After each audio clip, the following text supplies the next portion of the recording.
The bench will tell you that injuries is going to be key. You know, the next big competition, of course, the knockout is going to be the Champions League. We've got Dortmund. Get as many players back fit as possible. Potter needs these players back. And of course, the game comes up on Thursday evening against one of our closest rivals. In fact, our closest rival, West London Derby. That's a game really now that's got even bigger, bearing in mind the results of late. And Potter will have to turn his attentions to that tomorrow and make sure he gets his team selection right for that. Fofana's done himself no harm, actually, by the way. Maybe getting a start.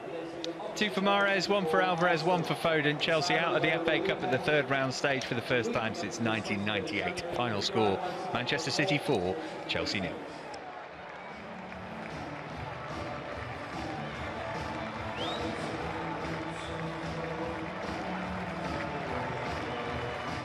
Thank you very much, Matt. Thank you, Jason. Chelsea out of the FA Cup. 0-0 second half. At least we didn't lose the second half. We did.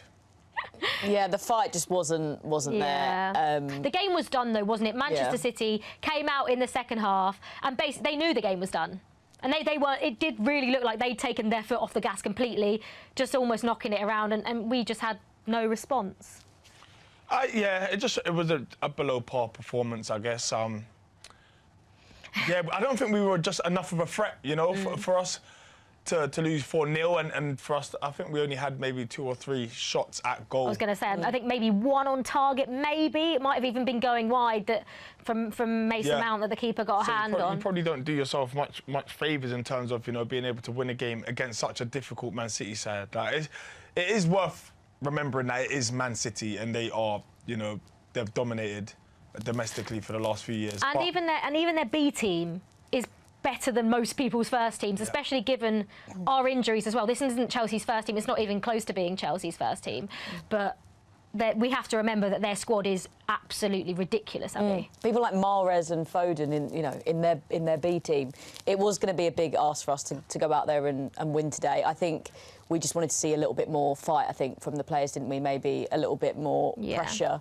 But saying that, taking some positives, because that's what we always like to do, is I thought some of the youngsters that came on looked really promising. Amari Hutchinson's obviously somebody that's been spoken about in the Chelsea circle for a little while, and we've seen kind of, you know, footage of him taking on players, and it felt like he tried to create a few things today. He had a go at goal as well, so that was great. And Fofana's hold-up play is pretty promising as well. So yeah, Hutchinson. Cool. Yeah, Hutchinson especially. So when he came on against Man City a couple of days ago, he almost looked just a little bit, almost like scared to you know, take people on. Kept looking to pass backwards. However, today he obviously came on and he thought, well, yeah, no fear, we've got nothing to lose, and he did get himself into a good few positions. But again, just that final ball, that final moment's just lacking. Yeah, you can see the confidence is beginning to grow of him. I'm guessing he must be a confidence player, because he looked shy when he came on a couple of days ago.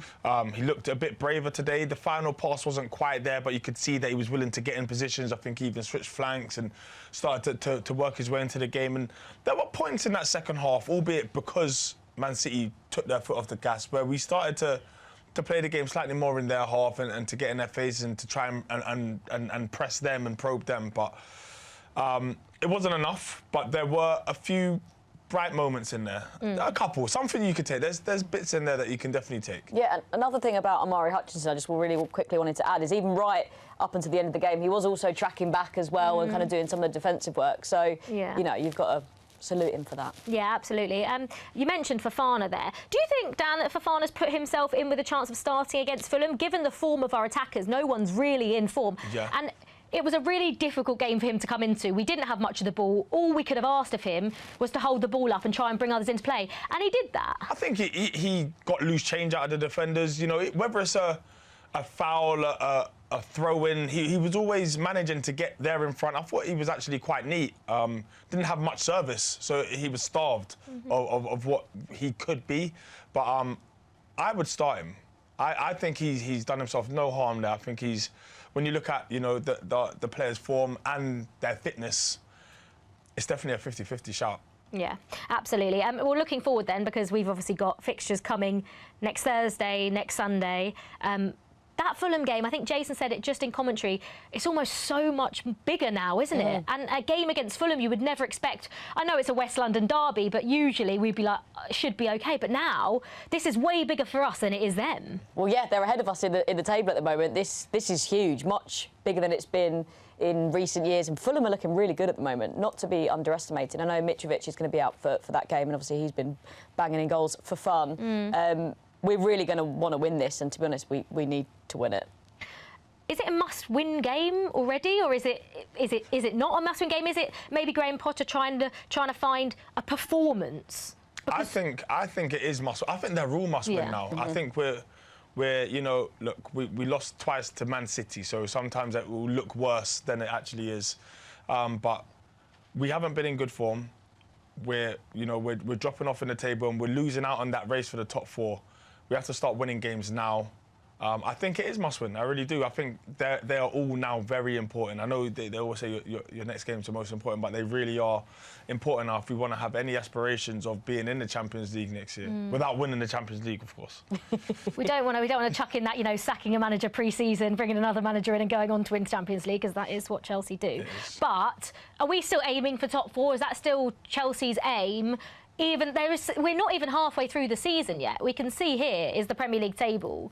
25 points, Man United on, so that's 10 points. But 10 points feels like a lot, but when there's still over half the season to play, that is a gap that can be definitely shortened, but is the problem, Abby, all the other teams in between us and 4th right now? Yeah, the top 4 is the most contested I can remember it being for years. You know, a team like Newcastle even being in there and actually being quite a fierce team to kind of come up against. United have come back into things. Obviously, Arsenal top of the league. I don't think a lot of people saw that coming. It's a big old battle for top 4, and it's the hardest it's been to get into it, I think, in a long time. So I think it could be a big ask for us, but we're Chelsea Football Club. Of course, we want to get in the top 4. We want to be playing Champions League football. We want to be, you know, towards the top of the table. But I think it's about remembering, you know, we've got a fairly new manager. There's a bit of a transition stage. It's kind of like where Arsenal were at, I guess, with like Arteta, or even when Pep first came into Manchester City or Klopp came to Liverpool. It took them about a year or so to really actually compete and get their message across. So we do have to be patient, but we're not really used to doing that as Chelsea fans. We like to go in and win things. But let's see how the rest of the season rides out. But I feel like it's going to take a bit of time. Yeah, absolutely. Right, coming up then on the Fifth Stand app.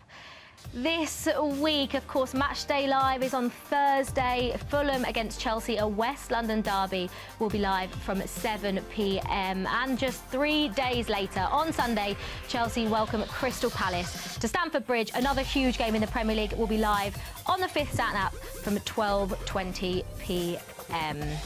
Guys, just before we leave, what do we need to see in those 2 games that we haven't seen today?